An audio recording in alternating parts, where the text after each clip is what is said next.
কিভাবে জিমিনি ব্যবহার করে একটা ফটো থেকে এই ধরনের অনেকগুলো ফটো তৈরি করবেন। তো অবশ্যই ফলো এবং সাবস্ক্রাইব করুন। চলুন দেখে আসি সম্পূর্ণ মেথড। আমাদের মোবাইলে থাকা প্লে স্টোর ওপেন করে জিমিনি লিখে সার্চ করতে হবে। দ্বিতীয় যে অ্যাপসটি আছে এইটা আমরা ইনস্টল করে নেব। তো আমি অলরেডি ইনস্টল করে নিয়েছি। এবার অ্যাপসটি ওপেন করতে হবে। নিচে থাকা প্লাস আইকনে ক্লিক করে গ্যালারি সিলেক্ট করতে হবে। আমি আবার দেখিয়ে দিচ্ছি, এই পাশে থাকা প্লাস আইকনে ক্লিক করতে হবে এবং গ্যালারি সিলেক্ট করে আমাদের পছন্দের একটা ফটো সিলেক্ট করতে হবে।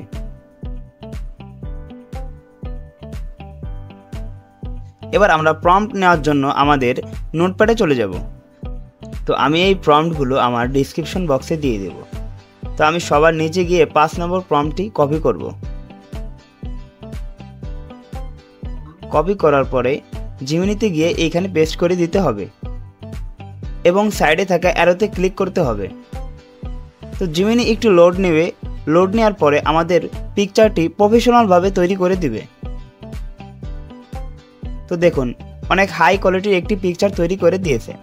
এবার আমি দেখাবো কিভাবে আপনারা এই প্রম্পটগুলো কালেক্ট করবেন। প্লে স্টোর ওপেন করে RAZANEDITZ লিখে সার্চ করতে হবে। প্রথম যে ওয়েবসাইট আসবে এখানে ক্লিক করে দিতে হবে।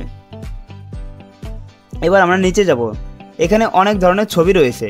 তো আপনি যে কোনো ছবি দেখে প্রম্পট নিতে পারেন। তো আমি একটু নিচে যাব। এই ছবিটি প্রম্পটটি আমি ব্যবহার করব। প্রম্পটটি সুন্দরভাবে সম্পূর্ণ কপি করে নিতে হবে।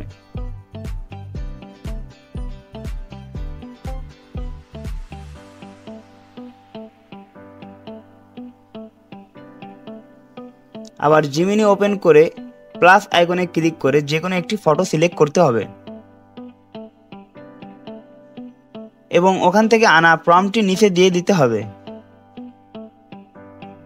অ্যারোতে ক্লিক করে কিছুক্ষণের ভিতরে আমাদের গুগলে থাকা ফটোটির মতো নতুন একটি ফটো তৈরি করে দেবে।